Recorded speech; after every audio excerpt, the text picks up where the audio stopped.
Assalamualaikum warahmatullahi wabarakatuh. Sahabat Islam, betapa cintanya Rasulullah terhadap kita sebagai umatnya, sampai detik-detik terakhirnya pun masih mengingat keselamatan kita. Pada video kali ini, Ahans akan menceritakan kisah wafatnya junjungan alam Nabi Muhammad SAW. Sebelum kita lanjut, alangkah baiknya untuk mendukung channel ini dengan cara subscribe dan bunyikan tombol notifikasi, agar terus update video-video terbaru. Pagi itu, matahari mulai naik, namun burung-burung gurun enggan mengepakkan sayapnya. Di suatu mimbar, Rasulullah Shallallahu Alaihi Wasallam dengan suara terbata memberikan petuahnya, "Wahai umatku, kita semua ada dalam kekuasaan Allah dan cinta kasih-Nya. Maka taati dan bertakwalah kepadanya. Kuwariskan dua hal pada kalian, Al-Quran dan Sunnah. Barang siapa mencintai sunnahku, berarti mencintai aku, dan kelak orang-orang yang mencintaiku akan bersama-sama masuk surga bersama aku." Khutbah singkat itu diakhiri dengan pandangan mata Rasulullah yang teduh menatap sahabatnya satu persatu.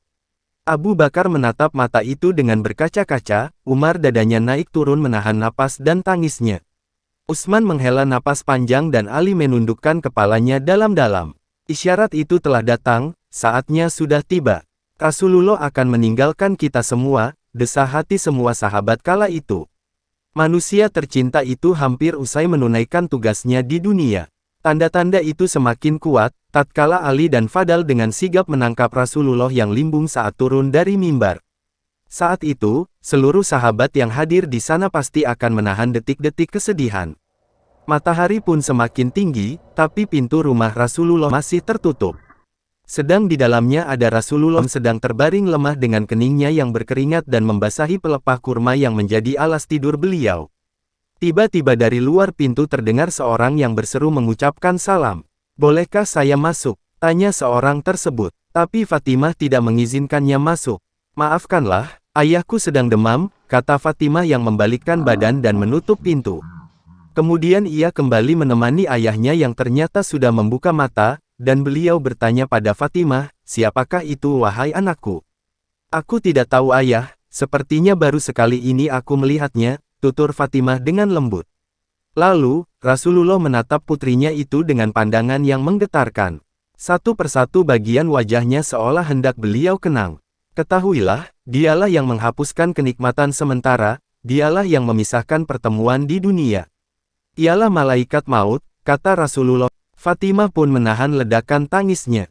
Malaikat maut pun datang menghampiri beliau. Rasulullah bertanya kepadanya, "Mengapa Jibril tak ikut menyertaimu?" Kemudian dipanggillah Jibril yang sebelumnya sudah bersiap di atas langit dunia menyambut roh kekasih Allah dan penghulu dunia ini. "Jibril, jelaskan apa hakku nanti di hadapan Allah?" tanya Rasulullah dengan suara yang amat lemah. "Pintu-pintu langit telah terbuka, para malaikat telah menanti rohmu. Semua surga terbuka lebar menanti kedatanganmu," kata Jibril. Tapi ternyata hal itu tidak membuat Rasulullah lega, matanya masih penuh dengan kecemasan. "Engkau tidak senang mendengar kabar ini?"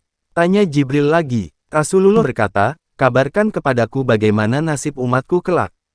"Jangan khawatir, wahai Rasul Allah, aku pernah mendengar Allah berfirman kepadaku, kuharamkan surga bagi siapa saja, kecuali umat Muhammad telah berada di dalamnya," kata Jibril. Detik-detik semakin dekat, saatnya Israel melakukan tugas. Perlahan roh Rasulullah ditarik. Nampak seluruh tubuh Rasulullah simbah peluh, urat-urat lehernya menegang. "Jibril, betapa sakit sakaratul maut ini," lirih Rasulullah mengadu. Fatimah terpejam, Ali yang di sampingnya menunduk semakin dalam dan Jibril membuang muka. "Jijikkah kau melihatku, hingga kau palingkan wajahmu, Jibril?" tanya Rasulullah pada malaikat penghantar wahyu itu. "Siapakah yang tega, melihat kekasih Allah direnggut ajal?" kata Jibril. Sebentar kemudian terdengar Rasulullah memekik, karena sakit yang tak tertahankan lagi. "Ya Allah, dahsyat nian maut ini, timpakan saja semua siksa maut ini kepadaku, jangan pada umatku," ucap beliau, dan badan Rasulullah mulai dingin, kaki dan dadanya sudah tak bergerak lagi. Bibirnya bergetar seakan hendak membisikkan sesuatu. Ali segera mendekatkan telinganya. Rasulullah pun berkata, "Uwushikum bisalati, wa ma malakat aimanuku," yang artinya peliharalah sholat dan santuni orang-orang lemah di antaramu. Di luar pintu tangis mulai terdengar bersahutan, sahabat saling berpelukan. Fatimah menutupkan tangan di wajahnya, dan Ali kembali mendekatkan telinganya ke bibir Rasulullah yang mulai kebiruan, dan berkata, "Ummati, ummati, ummati."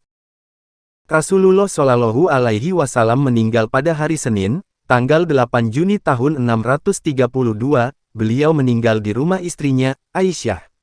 Nabi Muhammad meninggal karena sakit, dalam usia 63 tahun, ketika posisi kepalanya sedang bertumpu pada pangkuan Aisyah.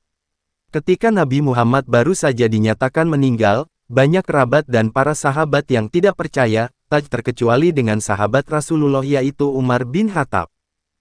Di antara para sahabat Nabi, Umar bin Khattab yang merespon paling keras tentang kematian Nabi Muhammad. Tabari melaporkan bahwa Umar berdiri dan mengatakan, beberapa orang munafik mengklaim bahwa Nabi Muhammad telah wafat, demi Allah, beliau tidaklah wafat, tapi melainkan beliau pergi ke tempat Allah sebagaimana Musa bin Imran menghilang dari umatnya selama 40 hari. Dan Musa kembali setelah dikatakan dia telah wafat. Demi Allah, Rasulullah juga akan kembali dan memotong tangan dan kaki orang-orang yang mengklaim beliau telah wafat.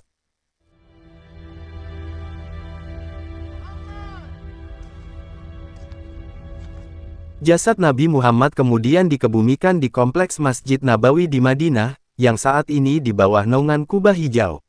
Nabi Muhammad meninggal dengan memberikan beberapa peninggalan berharga, termasuk di antaranya 2 petunjuk pedoman bagi umat muslim, yaitu Al-Quran dan hadis. Selain itu, sebelum kematiannya, Nabi Muhammad menerima wahyu terakhir melalui surah Al-Maidah ayat 3, yang berisi pesan mengenai makanan apa saja yang dilarang untuk dikonsumsi oleh umat muslim. Allah meridai Islam sebagai agama Muhammad yang sempurna dan disempurnakan. Setelah Nabi Muhammad wafat pada 632, pemerintahan Islam dilanjutkan oleh sahabatnya secara berturut-turut, yaitu Abu Bakar, Umar bin Khattab, Utsman bin Affan, dan Ali bin Abi Thalib sebagai Khulafaur Rasyidin.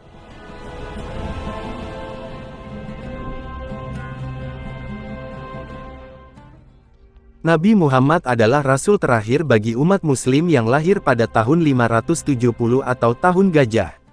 Masa kenabiannya dimulai pada usia 40 tahun, ketika Nabi Muhammad didatangi oleh malaikat Jibril dan mendapat wahyu pertamanya dari Allah. Sejak itu, Nabi Muhammad mulai berdakwah di Mekah, yang lanjut ke beberapa wilayah lain untuk memperkenalkan agama Islam hingga akhir hayatnya. Dan wafatlah manusia yang sangat mulia itu, Nabi Muhammad Shallallahu Alaihi Wasallam. Kini, mampukah kita mencintai Rasulullah seperti Rasulullah mencintai kita? Jangan lupa terus bersalawat untuk beliau.